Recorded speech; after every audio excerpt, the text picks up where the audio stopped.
So he compares, he equates trees to humans to convey that trees should not be cut because destroying trees is just like killing a human being. The continuation of one sentence to in the next line without any punctuation in between is called as enjambment, and this can be seen in free verse. When you chop or jab or do whatever to kill a tree, that pain will not affect the tree at all. So that much of pain will not be affecting the tree in any way.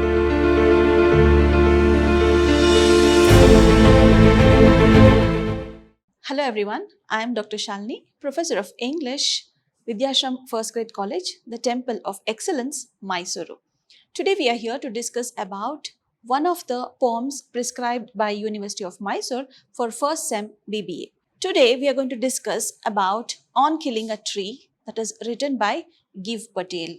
So let us go to that. It is Gieve Patel, or you may also pronounce it as Gieve Patel also, since it's a proper noun. It depends on however you pronounce. Okay, so he is the poet of this poem On Killing a Tree. So what is there in today's module? What is it we are going to learn in today's module? We are going to understand about the poet, about the person who has written the poem, and we are going to see the text, that is the summary of On Killing a Tree, and we'll also have the theme. We'll also understand what is the theme of the poem. Okay, so by now you must have understood that the poet is talking about the tree or the cutting down of trees, okay, destroying trees, okay, something related to this. So let us begin our session.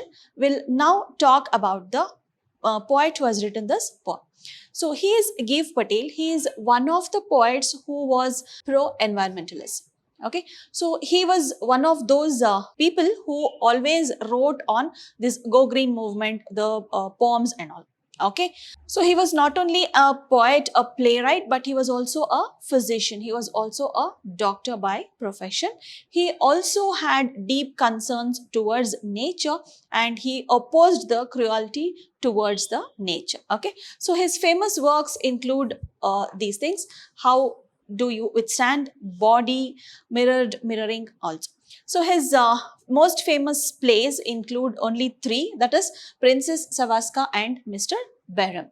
So only three are there, three plays are there that are written by Gieve Patel. Okay, so now we'll move on to the text of this On Killing a Tree. Okay, so we'll start with the first stanza. Okay, so now you can just notice, just read few lines and you will notice that there is no rhyming word over here, no common rhyme scheme. Okay, it takes much time to kill a tree. Not a simple jab of the knife will do it. It has grown slowly, consuming the earth, rising out of it, feeding upon its crust. So you can note that there is no rhyme scheme in this poem. Okay, so reading the first few lines of the stanza, we understood that there is no rhyme scheme. So a poem that doesn't have a rhyme scheme is said to be written in free verse. Okay, so it is written in free verse. That is because it has no rhyme scheme. Okay, it has no rhyme scheme and it is written in free verse. Okay. So next, something else we need to observe over here. So here you can see, it takes much time to kill a tree, comma, not a simple jab of knife will do it. So the sentence is incomplete here. It continues in the next line. Okay, it goes on to the next line also, and in between there is no punctuation. Okay, so there is no punctuation over here because every time you will have a punctuation in the end of the sentence. Okay, but here there is no punctuation and the sentence has continued to the next line, and that is called as enjambment. Okay, that is called as enjambment. The continuation of one sentence to in the next line without any punctuation in between is called as enjambment, and this can be seen in free verse. Most commonly this can be seen in the poems which are written in free verse. Okay, so this is called as enjambment. Okay, now we'll move on to the summary of this stanza. This enjambment actually can be seen in many places in this poem. Okay, so I will not go on explaining in all the places. I just told you, I just gave you a clue. I just told you how to look for it. You may just look for it in the poem when you read it, when you go through that. Okay, so it takes much time to kill a tree. It is very easy. So as you read, you can understand it. Okay, not a simple jab of the knife will do it. Jab, it is just to poke or just to stab, you can say. If it is a person, you say stab. If it is a thing, you say poke. Okay, so it is jab. Jab means just taking a knife and just poking it into the tree. That will not kill a tree. That is not called as killing a tree. So what is killing a tree? That we have to understand. It has grown slowly, consuming the earth. That means he's talking about how the tree has grown. Okay, it has consumed the earth. It has taken all the nutrition from the earth and it has grown slowly. It has grown slowly. It has taken years together to stand at this level. There are a lot of stages that the tree has undergone to grow to this stage. Okay, rising out of the earth. It means earth over here. Okay, so first it was a seed, then it grows into a sapling, then it grows to a tree. Okay, so rising out of it, feeding upon its crust. Crust means all the nutrition and all will be available on the crust part of the earth. Okay, so there it feeds upon all the nutrition whatever is available and absorbing years of sunlight, air, water. Okay, so he has not used any conjunction here. He has just put a comma. Okay, so no formal grammar that is followed here. Okay, so absorbing years of sunlight, years together it has absorbed sunlight, it has taken air, it has absorbed water and it has stood at this level. Okay, and out of its leprous hide, you can see the hide, that is the bark that is there. Okay, so that you can compare this to hide, you can compare this to the skin. Okay, so the colorless bark, what you call. Okay, so that is called as leprous hide. It is actually a metaphor. Okay, he has compared it to a leprous hide. Leprous means colorless. Okay, so colorless bark, you can say. So from there, so many branches also come out, sprouting leaves. So from that leprous hide, that means from the colorless barks, there are so many leaves that come out. Okay, in the first stanza, the poet is talking about the growth of a tree. Okay, how it grew from a seed to a sapling and then to a tree. Okay, so how many years of effort, effort only you can say the tree has put in. Okay, so how much of strain it must have taken for the tree to grow to this level. So the poet explains about that. Okay, so only two new words over here. One is jab, the other one is leprous. Okay, so jab you can compare it to nowadays vaccination. Okay, I am jabbed, so they say that, right? So that is like injecting or poking, something like that. Okay, you can compare to that. Okay, leprous hide. Leprous is actually a new word for you. It is nothing but colorless. Okay, you can compare to that. So all others are very easy words. Now let us move on to the second stanza. So hack and chop. So now he is talking about the process of cutting. Okay, so cutting of a tree. Hack and chop, will this work? So will chopping the tree work? Will it kill the tree? Okay, hacking and chopping means cutting it slowly. Okay, so chopping, you know the meaning, isn't it? So hacking means just starting and then you just chop it, but this alone won't do it. That also will not kill the tree. So what does it do? Not so much pain will do it. When you chop or jab or do whatever to kill a tree, that pain will not affect the tree at all. So that much of pain will not be affecting the tree in any way. Okay, so the bleeding bark. So this is a metaphor that is used. Okay, so the figure of speech is metaphor over here. Okay, metaphor is a comparison. It's a comparison that is made. When you use as and like, it is called as simile. But when you don't use such words like as and like, and you use some comparison, that is called as metaphor. Okay, so he is comparing the bleeding bark. Here he is comparing that sap that comes out of the bark. Whenever a tree is cut, there will be some kind of liquid that will be there in that place where it is cut. Okay, so that he is comparing to humans. Okay, he is comparing to the bleeding of humans. Means whenever humans get hurt, that part, okay, so that part starts bleeding. isn't it? Similarly, he compares this with the tree also. Okay, so that part of the bark that starts bleeding. Okay, so he is comparing the life of a tree to that of a human. Okay, so both are similar, and he says how much of life the tree has. Okay, he says that even not only the humans but tree also has life equal to that of a humans. Okay, so here he is comparing this to a bleeding bark. That is a metaphor that is used. Okay, this is the figure of speech you call. Okay, this is the figure of speech. Okay, it's not part of speech, it is figure of speech. Parts of speech is different, figure of speech is different. Figure of speech is a poetic device that is used to make the poem more beautiful, more appealing. Okay, parts of speech is nothing but noun, pronoun, all that comes. So that is called as parts of speech. Okay, we'll come back to this.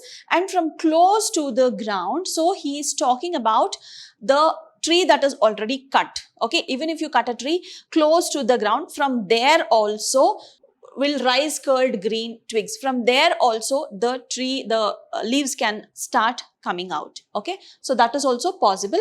Miniature boughs which if unchecked will expand again. Miniature boughs means small plants, means they start sprouting, the leaves and all start coming out, right? They are called as miniature boughs, and which if unchecked, if they are not removed, will expand again, means they will also start growing up. Okay, so they will start developing into new branches. So that is what the poet is trying to tell here. To former size. What is the meaning of former and latter? Former means earlier, latter means which is present. Okay, if I say former prime minister, the prime minister who was earlier. Okay, latter means the one who is later. Okay, who comes later. Okay, so former size, the earlier size. Okay, so whenever the tree is cut, even close to the ground, there will be a sap wherein the leaves start coming out. And if the leaves are not checked there or cut there, check means to stop it or to remove it from there. Okay, so you remember this check dam and all, so they're trying to stop water, so that is called as check dam.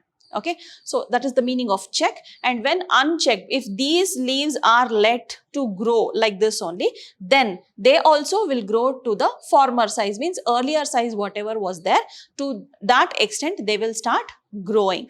Okay, so that is what the poet tries to tell in stanza number 2. We'll move on to stanza 3. No, the root is to be pulled out. So jabbing will not work, chopping will not work in order to kill a tree. Then what will work? The tree has to be pulled out from the root. Okay, so the root is to be pulled out. So the root has to be taken out of the anchoring earth. Anchoring, the place where it is standing, the place where it is holding the earth. So from there the root has to be pulled out, to be roped, tied and pulled out. They need to tie it tightly and they have to uproot it. Okay, you cannot just hold a tree and you cannot pull it. Okay, you just have to tie it. You have to first strengthen the grip, then you have to pull it out. So how do they do that? They do it with the help of ropes. They tie it very tightly and then they pull it out and they snap it out, means just to pull it and throw it. Okay, so that is called as snapping.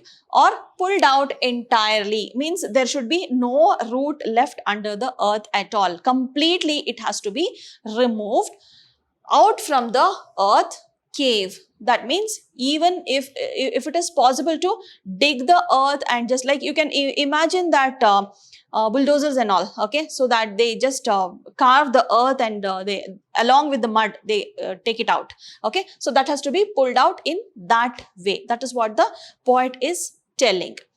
And the strength of the tree exposed, the source white and wet. So he is talking about the roots here.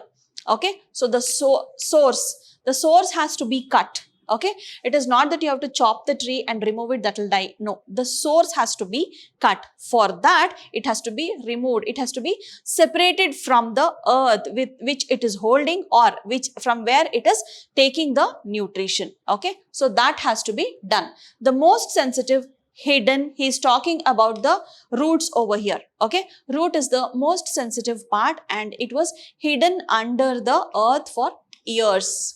Okay, it was under the earth for years, and that is what the poet is trying to say. So finally, how should a tree be killed? Will Jab work? So jab also will not work. Chopping will not work. Okay, so how should it be done? It has to be uprooted. That is what the poet is trying to say. Okay, he tells that the source of nutrition has to be stopped, that has to be cut off. Okay, it's not that the poet is telling about how to kill a tree. Okay, he is talking about how much the tree is undergoing, how difficult it is to kill a tree. Okay, so that is what the poet is trying to tell over here. Okay, so let us now move on to the fourth stanza. Here he is talking about how the process of killing is complete. Okay, so till now he spoke about how to kill a tree, how to uproot it. Now he is telling completely how is a tree killed. When is a tree killed? How is it completed? Then the matter of scorching. Scorching means the heat. Okay, so the tree is exposed to, it is let to dry.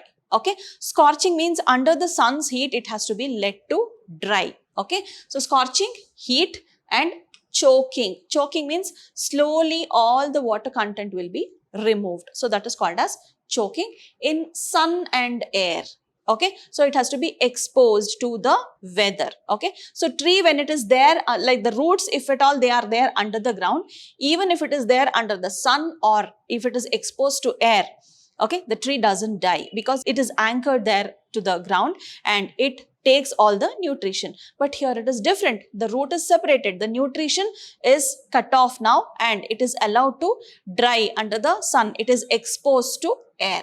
Okay, so now the process of dying or killing has started. Okay, browning, hardening. Browning, the color starts changing. It will be green, but the water content will go and it will start becoming brown color and it will start hardening. You might have felt there will be no water content in the wood what you use for furniture or for fuel, whatever. Okay, so that has to happen. For that to happen, if there is no water content, it will start getting hardened. Okay, so that process starts. Twisting, okay, it shrinks also, it changes its shape also. Okay, so twisting will happen. Withering, withering means the size will start reducing. Okay, so it will be a big tree, it will start seasoning and it will reduce its size. Okay, and then it is done. It is done means the tree is killed.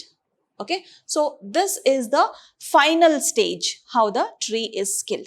So jab won't work, chopping won't work, separate it from the source of nutrition, then allow it to dry, expose it to the weather, then it will die automatically. So this is how the tree is killed. Okay, so here the poet is actually comparing this to human life. Okay, so let us see the theme, what the poet has used over here. The poet actually sensitizes the reader. Sensitize means he creates a kind of awareness in the reader. He sensitizes the reader and highlights the fact that trees are living things. Okay, so whoever is urbanizing or whoever is building or something, they just like that cut the tree, but it is not so very easy to kill a tree just to cut the tree. Okay, so the poet tries to remind the reader, whoever is reading the poem, they will have to understand that there is life in this tree. Okay, so that is what the poet is trying to do over here. So he equates trees with humans. Okay, he equates trees with humans. As I said before, he has compared that bark, that the sap that comes out of the bark when the tree is cut, to bleeding bark. The metaphor the example of metaphor what I gave, so that sap is compared to blood of human beings. So human beings get hurt and they start bleeding. Similarly, whenever a tree is hurt or cut, the sap comes out of it. That is similar to bleeding only. So he compares, he equates trees to humans to convey that trees should not be cut, because destroying trees is just like killing a human being. Okay, so killing a tree is equal to killing a human being. Okay, so this is what the poet is trying to tell the readers over here. Okay, so this was all about on killing a tree. Okay, so what are the points to remember over here? There is enjambment. Okay, the poetic devices I'm talking about. There is enjambment, there is metaphor, and this poem is written in free verse. Okay, so here the poet tries to tell us how difficult it is to kill a tree. Okay, so let us meet again in another more interesting session. So Thanks for listening. So this was a wonderful poem actually. This is personally one of my favorite poems. Okay. So wish you good luck. Study well. So keep safe. Let us meet again with another more interesting topic. Okay. So see you soon. Take care. Bye-bye.